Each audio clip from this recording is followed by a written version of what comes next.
Hi, this is Lucky Robin, and today I'm going to can carrots the very easy way. We're doing a raw pack, and we're using baby carrots that are organic and have already been cut and peeled. This is a work saver for people that have arthritis. And I didn't grow any carrots this year, and I have maybe enough on the shelves from last year still for about a half a year.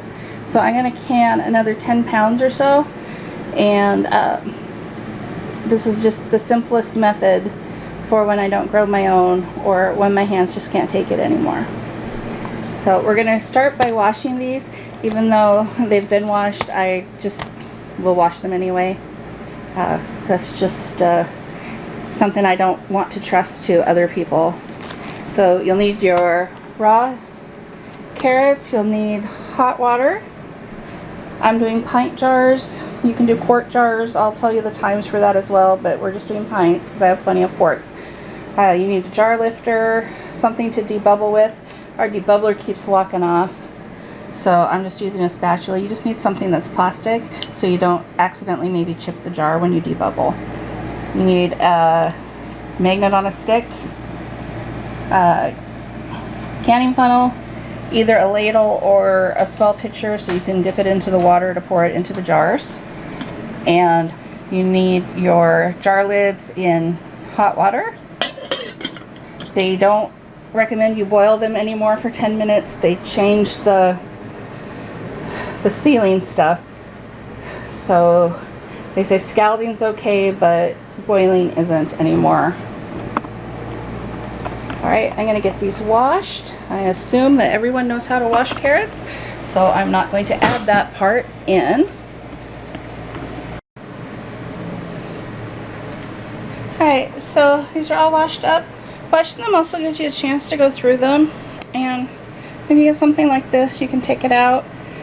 If it's only affecting half of the carrot, you can cut off the good half. Sometimes the ends are not quite cut all the way off too. The root, or not the root end, the stem end is not cut all the way off, and so you can just take a little paring knife and cut that part off if you find it, because you don't really want that in your carrots either. So all we got to do here for a raw pack,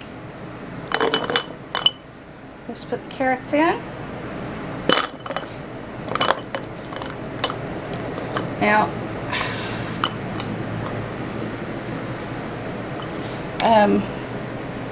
if you want to have a sweet syrup in with your carrots instead of boiling water, you can make a syrup with a ratio of 2 cups brown sugar, 2 cups water, and 1 cup of orange juice, and bring that to a boil and turn it off immediately and use that as your syrup.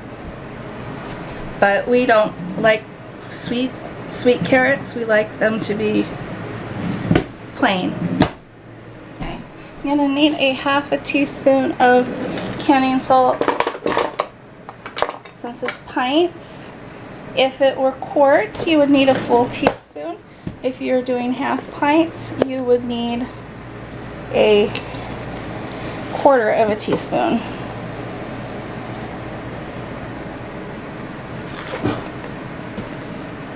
Alright, now I just need to get my hot water. And no, carrots do not need to be blanched. They're one of the vegetables that don't need to be blanched. I'm going to leave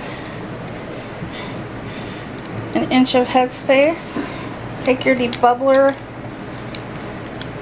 poke down the sides. We're releasing the air bubbles by doing this. Air bubbles can interfere with the canning process. They can make a lot of your liquid come out of your jars while it's canning. So I'll take one of those.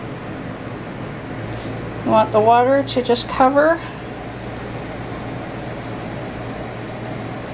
the carrots. Take one more out. Alright. Now if you had an actual debubbler, on the one end of it, it has a series of rigid steps, and you can use that to measure.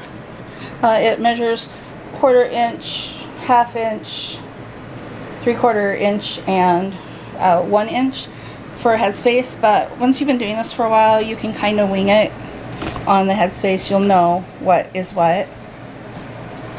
Alright, now we want to wipe off our rims. This is also a good time to do another check to make sure there's no chips in your rim, because it won't seal properly if there are chips in your rim either. Alright, so we're going to take some of our, or we're going to take a lid out. Now when I put the lids in, I do it every other way. So one lid's face down and then the next one's face up. And that helps to keep them from sticking together when you're trying to pull them out. Because when you have two jars that stick together, it can really be annoying. Alright, we put it on, we wrap it, and then we'll take this over into the canner.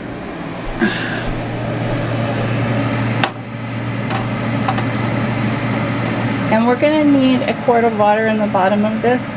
I just have my jars full of hot water right now, so as I empty them, I'll empty 2 pints into here to make it 1/4 of water.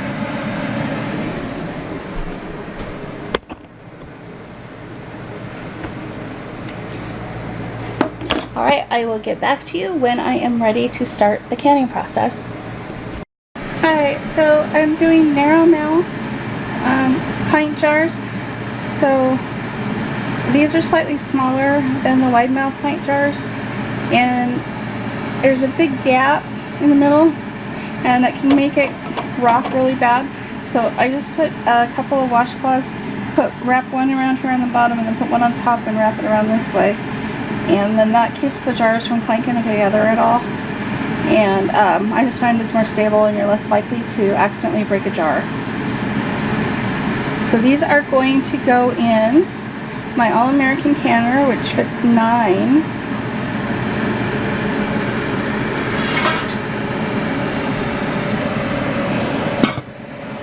Alright, now we need to match up our arrow here with our indentation right there.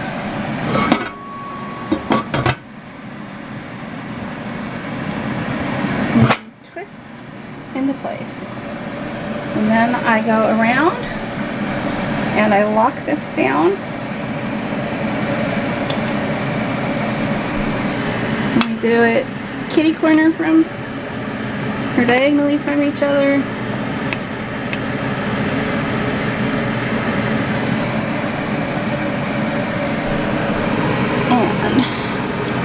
And then this one, and the one that's diagonal from it.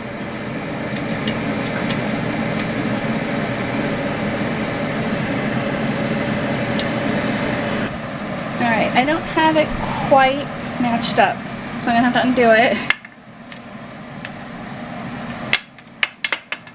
And just slip it over just a little bit. There, now it's completely matched up. And it won't close properly. You won't be able to get the knobs in all of them if you don't have it 100% lined up. But it's a real easy mistake to make even after years of canning. Alright, and kitty corner again on the last set. Alright, we're going to turn this on to high and we're going to wait until this thing vents.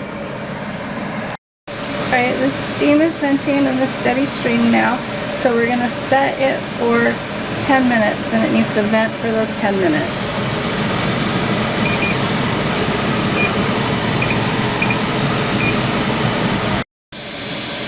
Alright, our 10 minutes is up. Now we're going to take our weight and we want the 10 to be up and put that right on there. And we're going to turn the heat down just a little bit so it's between medium and medium high, and then we're going to wait for this pressure gauge to get up to 10. This will start rocking when it does, and then we'll set our timer. Alright, well that shot right up to almost 15 before it started to let steam out. So we're just turning it down a little bit more, about halfway between high and medium. And now we can start our timing. It will go for 25 minutes.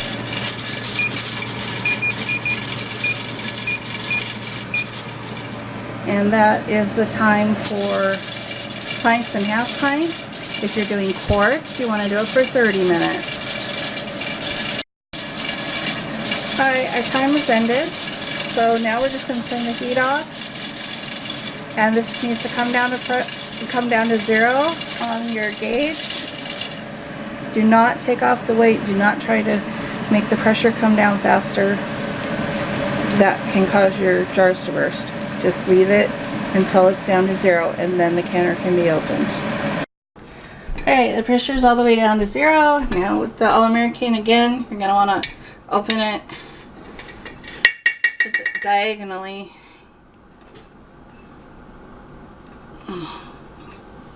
This one always sticks a little bit. Well, unless it won't let you. I always start with that one for some reason. There, now it goes.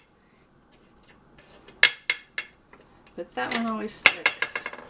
Alright, now take the lid off, and the handle might still be hot, so I always use something. Alright, you want to open the lid away so any steam goes that way and doesn't get you in the face or in the hand.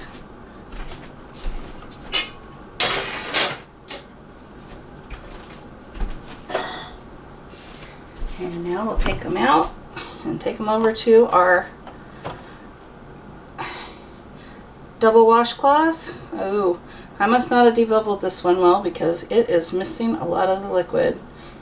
So that is what will happen. See how the liquid's down all the way? This will have to get used right away.